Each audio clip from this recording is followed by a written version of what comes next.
नमस्कार, मैं हूं आपके साथ नीलोफर अंसारी और आप देख रहे हैं V9 न्यूज। देश और दुनिया की हर बड़ी खबर पर रहती है हमारी पैनी नजर। आइए नजर डालते हैं आज की बड़ी खबर। बांग्लादेश में हिंदुओं पर अत्याचार को लेकर अयोध्या में हिंदू संगठन लामबंद हुए। हिंदू संगठनों ने शांति पैदल मार्च निकाला। शहर की गुलाब बाड़ी से रीडगंज चौका रिकाबगंज होते हुए सिविल लाइन शांति पैदल मार्च निकाला। इस दौरान हिंदू संगठनों ने प्रधानमंत्री, गृह मंत्री व मुख्यमंत्री के नाम संबोधित ज्ञापन जिला प्रशासन को सौंपा। उन्होंने सरकार से मांग की कि बांग्लादेश में हिंदुओं पर अत्याचार बंद हो। बांग्लादेश में हिंदुओं की बहन बेटियों से दुराचार हो रहा है। भारत से रोहिंग्या मुसलमानों को बाहर किया जाए।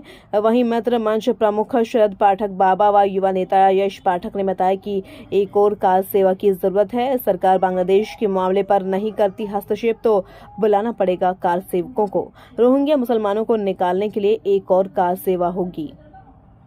अयोध्या से ब्रजेश सैन की रिपोर्ट।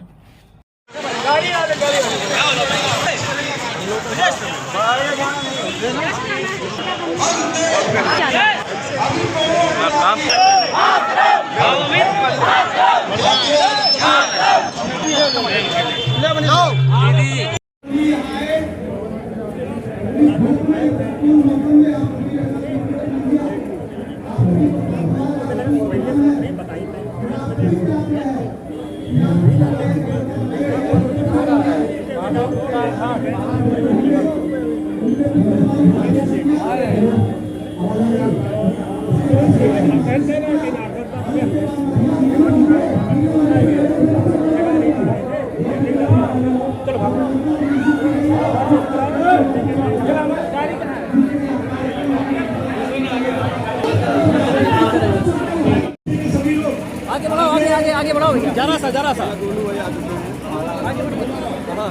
आगे बढ़िए, रेडी में अपने आप लग गए। आगे बच्चे रहेंगे मुश्किल के। एक मिनट मेरी बात सुनिए। बच्चों भैया भुलाएंगे वंदे वंदे भारत माता की, भारत माता की।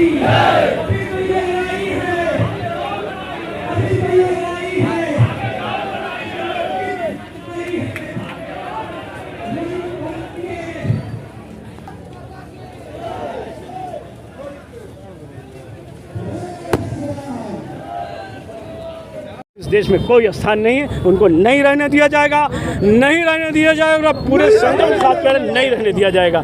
यही कथन बताने के लिए आज हम आए थे। हमने प्रशासन की बात मान ली, सब उनको पत्र दे दिया। हमें जाना था वहाँ प्रतिमा तक श्यामा प्रसाद जी की, उन्होंने निवेदन किया, हमने उनकी बात मान ली, लेकिन आगे बात माने इसकी कोई गारंटी नहीं है। उन्हें हमारी भावनाओं को समझना पड़ेगा। हाँ, हम ये जो लड़ाई लड़ रहे हैं ये देश के लिए है, अपने पेट के लिए नहीं लड़ रहे हैं। ना हमें विधानसभा पहुंचना है, लोकसभा पहुंचना है, हमें हिंदू राष्ट्र में पहुंचना है, हिंदू राष्ट्र में रहना है। और ये लड़ाई अगर सरकार को, प्रशासन को गलत लगती है तो हम गलत हैं। अगर चंद्रशेखर आज़ाद, भगत सिंह आतंकी हैं तो हम भी इस देश के आतंकवादी बनकर इस देश को सुरक्षित करने का काम करेंगे, नहीं हटेंगे, क्योंकि इस देश को बचाना हमारा धर्म है। हमको बचपन में क्यों सिखाया सरकार ने, जिस देश जाति में जन्म लिया बलिदान उसी पर हो जाए, तो हम उस काम को कर रहे हैं जो हमें सिखाया गया था। यही निवेदन करने आए थे। इनके पास 3 महीने 4 महीने का समय है, हो सके तो बांग्लादेशियों को प्यार सहित उनके पिछवाड़े लात मार कर भगा दें, और नहीं तो हम लात नहीं मारेंगे। हम जो मारेंगे वो दुनिया देखेगी। हम पिंकी चौधरी और तक शरण नहीं है कि हम NSM जेल चले जाएंगे। हम जाएंगे तो इतने हिंदू खड़ा करके जाएंगे कि जेलें भी 1 मिनट नहीं टिक पाएंगी। अब लड़ाई शुरू हो गई है, धर्म युद्ध है। अब सत्यमेव जयते के साथ एक और चीज़ है, धर्म में जयते। अब धर्म की जय होगी। भारत भूमि में जिसको रहना होगा उसको भारत के हिसाब से चलना होगा, उसको जैसा हमारे राज्य का मुख्यमंत्री कहता है इस तरह उसको करना होगा। जिसे भारत प्यारा नहीं है तो कब्रिस्तान में जाए, पाकिस्तान में जाए, पर हिंदुस्तान में रहने की बात न सोचे। यही बताने आए थे। आप सबसे निवेदन है इस आवाज़ को बुलंद कीजिए, पहुँचाइए। ये हिंदुत्व की आवाज़ है। जो अयोध्या देश की सत्ता बदलती है वो अयोध्या अब हिंदू राष्ट्र की मांग कर रही है।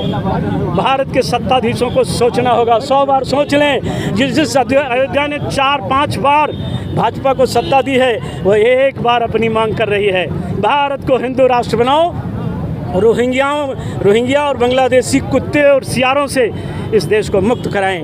हमने प्रारंभ किया था, पैदल पद यात्रा थी, ये सरकार को एक संदेश देने के लिए कि हमारे देश में जो रोहिंग्या और बांग्लादेशी आकर के बस गए हैं, हमारे संसाधनों का उपभोग कर रहे हैं, हमारे स्त्रियों का शोषण कर रहे हैं, उन सबको यहाँ से उखाड़ करके बाहर फेंका जाए। जब तक कि आखिरी रोहिंग्या और आखिरी बांग्लादेशी यहाँ से निकाल के नहीं फेंक दिया जाएगा, हम लोग ये लड़ाई जारी रखेंगे। और यही नहीं, जिस प्रकार से ये पूरे देश में एक एजेंडा के तहत वामपंथियों द्वारा लाए जा रहे हैं, बसाए जा रहे हैं, समझने की आवश्यकता है कि हमारा पूरा विपक्ष देश को बांटने में लगा है, भारत को खंड खंड करने में लगा है। हिंदुओं के ऊपर अत्याचार होता है, किसी विपक्षी की आवाज नहीं निकलती है। बांग्लादेशी हिंदुओं के विरुद्ध इतना नरसंहार हुआ, इतनी नृशंस हत्याएं हुई हैं, उस पर विपक्ष ने एक शब्द नहीं बोला, किंतु बोलने वाले केवल एक थे, हमारे बहादुर, हमारे माननीय मुख्यमंत्री जी योगी आदित्यनाथ। आज यहाँ से उनको ये संदेश देना है कि हम सब उनके साथ हैं, इस लड़ाई में वो अकेले नहीं हैं। और अब बहुत देर हो चुकी है, अब भारत में प्रधानमंत्री की कुर्सी योगी आदित्यनाथ जी के सुपुर्द कर देनी चाहिए, क्योंकि वही है जो इस देश के धर्म को, यहाँ के संसाधनों को, यहाँ की संस्कृति को बचा सकते हैं। जय श्री राम। अभी संतोष दुबे जी ने कहा कि जिस तरीके से बाबरी विध्वंस वाला आंदोलन जो चलाया गया था, उसी तरीके से ये भी आंदोलन चलाया जाएगा और लगभग लाखों की संख्या में जो यहाँ कार सेवकों को। सबसे पहले ये है कि जितने भी अन्य देशों में अल्पसंख्यक हैं, जो भी हिंदू हैं, उनके साथ लगातार अत्याचार हो रहा है, चाहे वो बांग्लादेश हो, चाहे अफगानिस्तान हो, चाहे पाकिस्तान हो। यहाँ तक कि हमारे देश में जम्मू और कश्मीर में भी हिंदुओं को मारा गया, भगाया गया, काटा गया, उनके घर जलाए गए। वर्तमान में बांग्लादेश में भी वही कृत्य है। तो जब अन्य देशों में हिंदुओं के ऊपर अत्याचार होता है, अल्पसंख्यकों के ऊपर अत्याचार होता है, तो उनको सुरक्षा सिर्फ एक भूमि में मिलती है, वो है हिंदुस्तान की पुण्य भूमि। लेकिन अगर हिंदुस्तान में ऐसा होने लगेगा, हिंदुस्तान में जब हिंदुओं के ऊपर अत्याचार होने लगेगा, हिंदू कहाँ जाएगा? मैं पूछना चाहता हूँ उन हिंदुओं से जो संगठित नहीं है कि वो कहाँ जाएंगे? वो हिंद महासागर में डूब के मर जाएंगे कि जो हिमालय पे चले जाएंगे?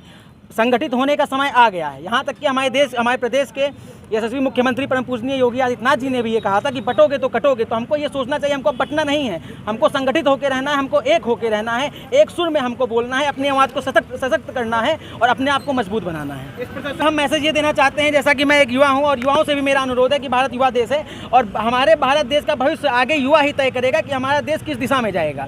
तो जितने भी हिंदू हैं, जितने भी युवा हैं, हमको उनसे ये बताना है, उनसे ये कहना है कि हिंदू सभी युवा सशक्त हों, मजबूती से रील छोड़ें। सोशल मीडिया एक इतना बड़ा प्लेटफॉर्म हो गया है कि अपनी कोई भी आवाज़, कोई भी आंदोलन आप पूरे विश्व में पहुंचा सकते हैं। तो हिंदुओं की एकता की आवाज़ आप सोशल मीडिया के माध्यम से, जो युवा सोशल मीडिया पे सक्रिय हैं, वो पूरे विश्व में पहुंचाने की, हिंदुओं की एकता की आवाज़ का काम करें।